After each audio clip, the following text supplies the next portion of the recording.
You can use often, sometimes, regularly, but sometimes it's better to be more specific. Like, how frequent do you study? 10 hours a week, 5 hours a week, as opposed to sometimes, not often. Because you really, because we know, if you think about the Carnegie unit in hours, we think, well, for every hour lecture, there should be 2 hours of study. So you really want to know specifically how frequently the students are doing something. In other cases, the more vague, often, sometimes regularly, are fine. You have to think about what it is you're trying to get at. Simplicity. Avoid loaded questions, judgmental sorts of things. One topic per question. Avoid what's called double-barreled questions. So if you want to ask students about their perceptions at the college, you wouldn't want to ask, please indicate the degree to which you agree with the statement. African American and Latino students are welcomed at ABC College. Well, maybe they're from one of those two groups and they don't think both are. How do they respond to that? Yeah. So you might have to parse it out, or you might have to say, if you answered yes to the following, then get more specific. But avoid those kinds of questions where there's two or more components that they may answer differently to, that yes to one or no to the other, agree to one and disagree to the other, because then you're not getting anything out of that kind of question.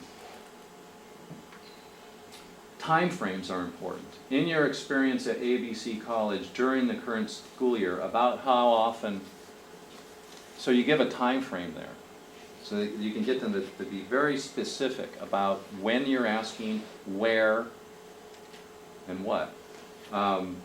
Will they have the necessary information to respond? This is a crazy question, but do you think Dean Rusk acted correctly in the Bay of Pigs crisis?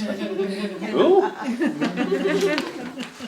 What are they doing with pigs in the Bay? Exactly.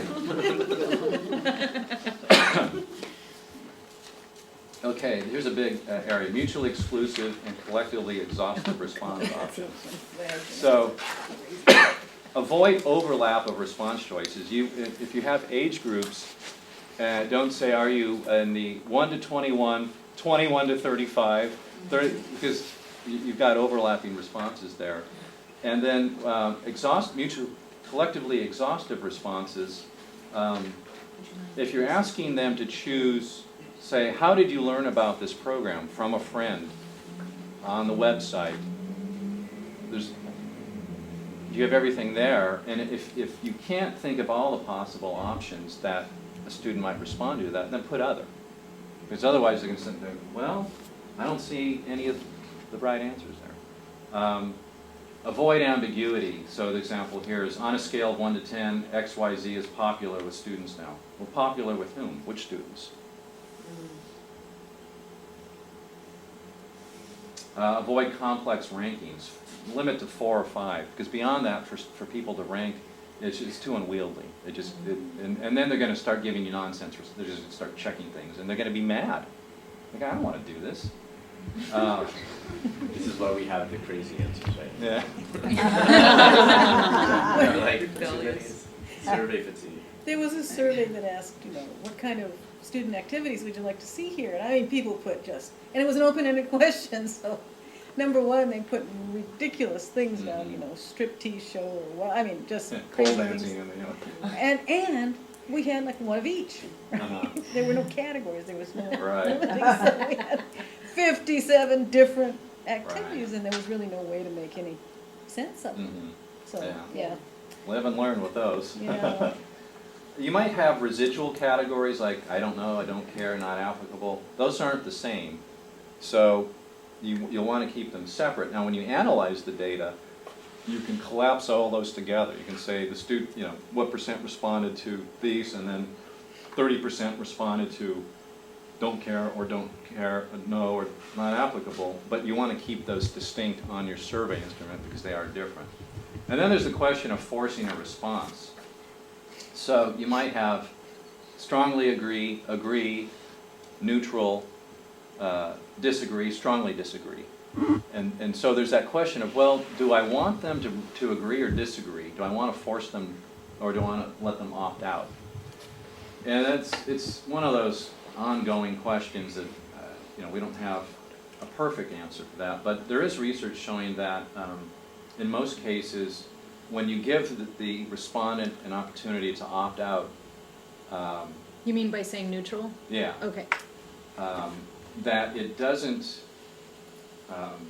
increase the responses in other categories, and that it really they don't tend to, or it doesn't decrease actually the responses in other categories. How I should have said it. So in other words, you won't get more not neutral or don't know responses by having that. So in other words, you don't encourage students or respondents to just choose not to give an agree or disagree response. So more often than not, it's a good thing to have. The types of questions: dichotomous, yes, no, true, false, gender. You might have levels of measurement. For example, rank the time of day you prefer to enroll. Likert scales, you're probably familiar with those, where 1 to 5, strongly agree, agree, neutral, agree, disagree. Semantic differential,